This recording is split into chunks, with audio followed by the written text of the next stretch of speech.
bit about your own story with? Are you gay or bisexual, by the way? I'm gay, yeah. You're gay, okay. Hmm. Like your story of coming out for first and foremost, and what was it like? Did you know that you were gay from early childhood, or was it something you found out later on? And did you have any trouble with that in your Mm. upbringing? And how easy was it for you to accept yourself? Yeah, something I reflect on a lot. I mean, overall, the experience was pretty great, I guess. I, from a very young age, never identified with other boys. I found their behavior extremely alienating and intimidating, like the way, and in Ireland, especially back then, there was a big gender divide, and boys typically are very abrasive and very rough and tumble with each other. Um, Quite intimidating to me, but I just used to find it terrifying. I mean, my mom, like, suggested I try football and other boys' sports, and just going to those, I felt like the fear within me. And obviously at the time, I didn't really understand it. But at school, I identified so much more with girls. Most of my friends were girls. I wanted to do more of the kind of social girls activities rather than play sports. And it's funny because now, with everything going on, I could have easily been a child that started expressing, gender dysphoric Mm. symptoms, right? Or like given what's happening in schools and everything, a teacher could have asked me, what is your pronouns? Like, I see that you like all of these things. Like, do you still identify as a boy? Now, I mean, we can get into that later, but I think that is nuts that people are asking kids this question. But I would say largely I had a good experience. I mean, when I was maybe like 11, 10 to 12, 13, I started having these kind of conscious thoughts about boys and men. Like I think one of my earliest memories is I was probably about 10 years old, and I used to go to stage school on Saturdays. And there was a boy, I was sitting with a boy, like waiting to go into another class, and he like really needed to pee. Um, and he said to me, "Oh my God, my penis."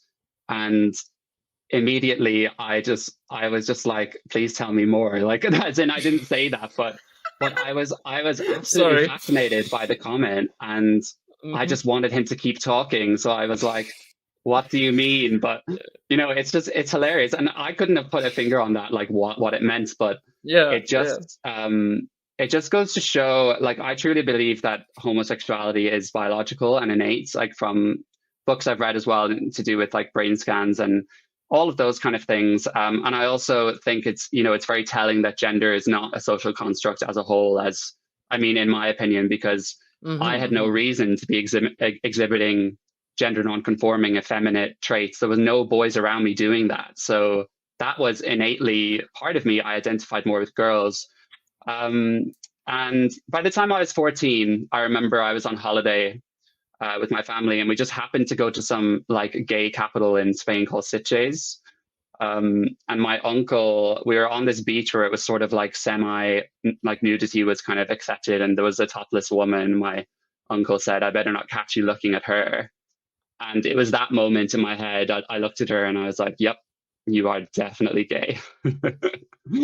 Was it like a So big revelation for you at the moment, or no, it was very much a slow burn, and it was okay? sort of like that when it was solidified. Now, if a doctor came around and asked me, "You have to decide right now that you'll be gay for the rest of your life," I wouldn't have been able to do that. Still, I would have been like, Mm. "Wait, hang on a sec." Um, but I did not. I came out to my friends when I was 14, and it was a good experience. And then I came out to my mother when I was 17, and I had my first boyfriend. Like, that kind of felt like the appropriate time. But for some reason, I never felt pressure to kind of come out and tell people. I was sort of happy it Mm. being my own thing. And then when I was dating someone, it just felt right. And I never grappled with accepting it too much. I think I was used to being different and not feeling like I belonged for a long time. So it kind of just made sense. I did definitely experience some homophobia, like in Ireland. I think slurs at school, like it was very harsh gender divide, and particularly with the traveler community sort of being yelled at in the street. But I guess the biggest thing that impacted my mental health was just that kind of sense of not belonging, like not being one of the boys, not fully being one of the girls. Mhm. And that kind of led me as a young adult to having a bit of a gray sense of identity and kind of maybe underdeveloped personality in a sense. Like I hadn't really figured out what my values were and kind of what the kind of person I wanted to show up as in the world. So that's one thing I feel very grateful for the LGBT community, because some of my best friends are gay and they really nurtured like just me as a person. And I definitely would not be the person I am today without them. Yeah, I can imagine that. You know, I've seen so many like parallels in what you went through in your upbringing and in my own life. You know, Yeah. um, yeah, and like you said, that you could have grown up thinking that you are gender dysphoric, or that you were born in the wrong body because of that experience, like not fitting in with the boys. Totally. And I wouldn't have been able to articulate it at the time, but it did cause me distress. When like I went to scouts for years. If people don't know what that is, it's like the like Boy Scouts. You know what that is? Yeah. Yeah, of course, of Yeah, course. yeah, yeah. Which looking back, so weird that I did that, but that was all boys. And I remember the mornings I would go there, like I'd have anxiety, like thinking I had to be there and kind of put on this front. And I even went on these kind of camping trips with them, and I was in a tent with other boys, and that terrified me because I felt alienated. So I think I think one of the issues nowadays, like with this mental health epidemic in children and young adults, like obviously social media plays a big factor, but I think that there is something to be considered when adults are actively asking very young kids, how's your mental health? How are you feeling? Mhm. Because there's a blissfulness in being a child and not realizing that you're perhaps anxious or struggling. Mhm. Um, and I think we're putting too much on kids to actually articulate abstract thoughts that they're not old enough to really put into words. Um, so I think I was not aware, but had someone sort of asked me to articulate it or sat me down and taught me about pronouns and gender, who knows? I could have actually said, "Oh my God, I'm gender dysphoric." Like, who knows? And like, I think it is happening more often than we like to admit, to be For honest. sure. And I'm not against schools teaching about the trans stuff or the gay stuff for that matter. But I just think it should happen at a certain age when you have developed enough maturity to understand that. I think like the moment you enter teenage years is like a perfect time for that, like 11, 12 age. Also, that's around the time when most people are entering their puberty as well. So that's when like sex ed should happen. But also, there's a big issue Yeah. with sex ed as well because, and I lived in a very conservative country at the time. Okay. Um, Where was that? oh, that was in Poland. Oh, yeah. That's where I grew up, and sex ed in Poland is like only sex after marriage. Like it's allowed. Everything else is sinful. Like if you're masturbating, you're probably going to grow up to be a predator of some sorts, and stuff like that. And you know what that does to you? It creates this space in your head when you're starting to think of yourself as one, and eventually you develop very unhealthy relationship with your own body and with your own sexuality as well. For sure. I Yeah. mean, um, I think Ireland is similar in a way, but perhaps it was a few decades ahead. I mean, I think Ireland is inherently a super religious country, although people of my generation and younger, many of whom do not identify with religion. But what still gets passed down generation to generation is this sense of shame, because Hmm. a huge part of Irish culture was wanting to kind of mix in with the crowd, and it was all small villages. So if you knew that a family was talking about your family, that was you never wanted that to happen. And if one of your daughters got pregnant, before marriage, you know, she would be shipped off to like a convent and the kid would be taken away. And Yeah. they have they still have an issue with, if they see someone who's quite confident, they have an inclination to sort of, let's bring you down a peg and sort of, they don't like that. They find it quite intimidating. So I do relate to a lot of that. But I think in terms of sexuality, I guess maybe we were just a bit ahead, because I definitely, I guess, as early as I was, my sexual awakening, I felt very happy with it and like happy to embrace it, I suppose. Yeah, I see. I see. Going back to something you said earlier about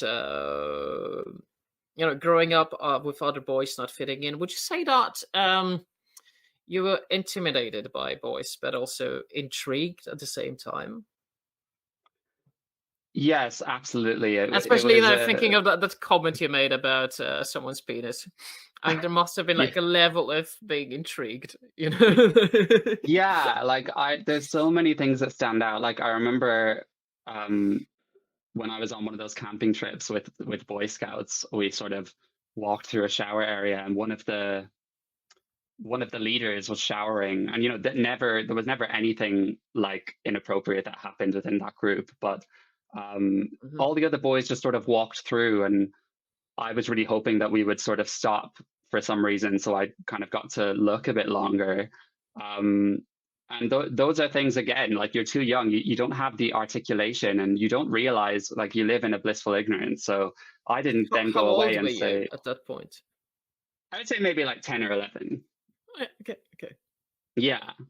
So I don't think I was experiencing sexual attraction. It was more just intrigue. I think, you know, Mm. heterosexual boys they're innately very curious about girls, and I think sometimes they express this by making fun of them and pointing out the differences. But I think they tend to do it possibly more than girls do. So I think it went hand in hand. Like when you're same sex attracted, you experience homophobia, for example, but then you also, you know, you can't help, you know what you like. So I think, Yeah. oddly enough, like I struggled a lot with self-worth and confidence, like due to all of this. And by the time I was 16, 17, and I was able to use like dating apps and stuff, um, you know, I really didn't believe that